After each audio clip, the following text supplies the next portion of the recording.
So now we're looking at ferns for indoors, and probably the most popular and well known are the Maidenhair Ferns, and we've got 3 examples here. So Maidenhairs I won't talk much about, as we do have a video out there already on Maidenhairs and how to look after them. And we'll put a link to that at the bottom of the video as well.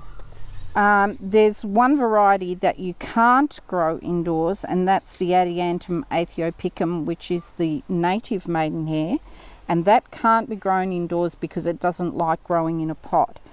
But most ferns, most maidenhair ferns, love an indoor position where they're protected A, from wind, B, from having moisture on their leaves, and just having more stable conditions than you could provide outdoors.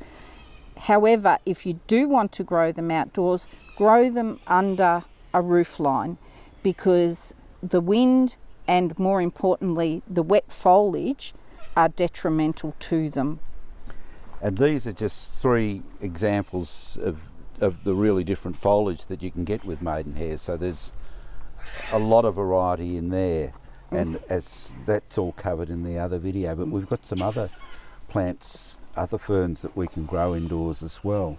Yeah. So this one here is Pteris argyraea, or the silver brake. It is a tropical Asian fern, and while it will grow outdoors during the warmer months of the year, it needs the protection of indoors during the colder months. It's important to note that any fern growing indoors should be kept away from vent ducts, as the constant blowing of air over the foliage can cause drying and damage. This particular fern has a beautiful silvery white segment within the leaf and is quite tall. The leaves themselves are quite broad, unlike a lot of ferns, and it just does draw the eye. It's really pretty. It can be grown in areas from bright ambient light to quite low light conditions. So sort of as long as you can read a book easily, right, it's fairly right. Yep. Does it take much water? Like most ferns, it is a thirsty plant, but where most people go wrong with ferns indoors is they'll either drown them and have them sitting in a dish with a lot of water, or they'll ignore them from one week's end to the next and then think about watering. It is important with any fern indoors, or any fern at all really, to get into a regular habit of watering, because you don't want your potting media or your soil to dry out, because by the time you realise something's wrong, it's already too late. So get into a regular habit of associating it with something you do most days and giving it a little drink each time. Okay, we'll move on to, which one's next? We'll go on to the sickle and the button and sickle ferns. Okay, so that's the button fern there. Yes, that is Pellaea rotundifolia, which is a New Zealand fern, and the sickle fern is Pellaea falcata, which is Australian. Both these ferns are really good indoor ferns. They don't grow particularly tall. The sickle fern grows to about 35 centimetres and the button fern grows to about 15 centimetres. Great for on coffee tables or tables where you don't want the interruption of the line of sight, but you want something pretty on the table. Both are quite dark green in their foliage and are really suited to low light conditions, so darker rooms in the house, and both will produce lots of good healthy fronds that are quite dark green, as I said, and quite glossy in appearance. So they look like hardy little ferns too. They are. They're quite tough, but like all ferns, small amounts of regular water is the key.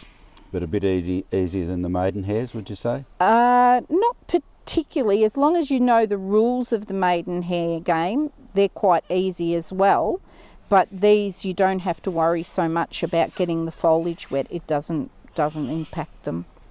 Okay, and we'll move on to Asplenium scolopendrium, or the Harts tongue fern. This fern is European in origin, and very similar in its habits to bird's nest ferns, in that it tends to be an epiphyte. That just means that it tends to grow on things like in rock walls or on trees or tree stumps. So just like the bird's nest fern, it doesn't require as much water as most other ferns. The other advantage is that it has a particularly small root system, so it only requires a small pot. The Harts tongue fern grows to about 20 centimetres. It doesn't require a lot of space, and it doesn't require a lot of water. You can get away with probably indoors, especially, only watering twice a week. And if you're growing this one outdoors, what sort of conditions? Again, you want filtered light to shade. You don't need a particularly deep-rooted space. It's quite happy to grow up against a tree or other shrubbery that's providing protection for it, because it will grow, in fact, quite dry because of its epiphytic nature. So this would grow well like in a rock garden or a crevice garden? Yes, crevice garden especially. The Royal Botanic Gardens in Melbourne have examples of this in a rock drainage ditch, so it gets seasonal inundation, but they don't worry about watering it any other time of the year. Okay, and our final fern? Our final fern is Pteris gaucherie. Now this is known by several common names as either the tasseled or serrated brake. The leaflets have a serrated edge and a little tassel on the end. It's an Asian hybrid that gives you both draping and upright foliage. As the new growth emerges from the middle, the older growth is weighted down by the little tassels on the end, giving it a more drapey appearance. It's quite a tough little fern, and even though it's a Pteris, which most of the Pteris ferns or brakes grow quite tall, this only grows to between 50 and 70 centimetres. Doesn't require a lot of light, can go in very dark corners and is very suited to that. But when growing any fern indoors, always remember to rotate your fern your pot a quarter of a turn each week, so that your growth will remain nice and even. The problem with growing indoors is that you only usually have one light source from either a door or a window, and the plants will lean towards that light. So if you don't rotate them, they tend to get all skewed to one side. The other thing to remember about growing indoors is not to let them dehydrate. Get into that regular habit of watering several times a week, and not to have them right near heat events or even air conditioning vents where they've got air blowing over them constantly. So if you're not sure on watering, stick your finger in the pot. If it's really dry, you've missed the mark completely. But if it's wet? If it's wet, just give it a little bit. Yep. If you find that your fern is really dry, what you need to do is stick it in a bucket or a sink and sit it in water for 24 hours. That will hydrate the mix right through to the centre, whereas if you just pour water over it, it will tend to slip down, the moisture will tend to slip down between the edge of the pot and the potting mix, and you'll think it's watered, but it's not. And what you'll find, the centre will be quite dry, because ferns are thirsty plants. And if that centre remains dry, no matter how often you're watering, it won't hydrate, because you're trying to play catch up all the time. So you need to soak it in a pot or sink or bucket, whatever that thing happens to be, so that the moisture can be drawn into the centre of or around the root system, and the soil is properly hydrated all the way through. So how long would you soak it for? Overnight, 12 hours. And fertiliser for these? Fertiliser, you've got lots and lots of options. You can use a slow release. There are many on the market, Osmocote being the leading or most well-known brand. You can use any of the liquid feeds, but as they're geared towards flowering and fruiting plants, I'd recommend you only use them at half the recommended dosage. Or if you're a tea drinker, all the better. Make up your tea to the strength you like, then slip your tea bag into a glass and let it sit there until it's cool, and use that to water your plants once a week. The tea produces tannins.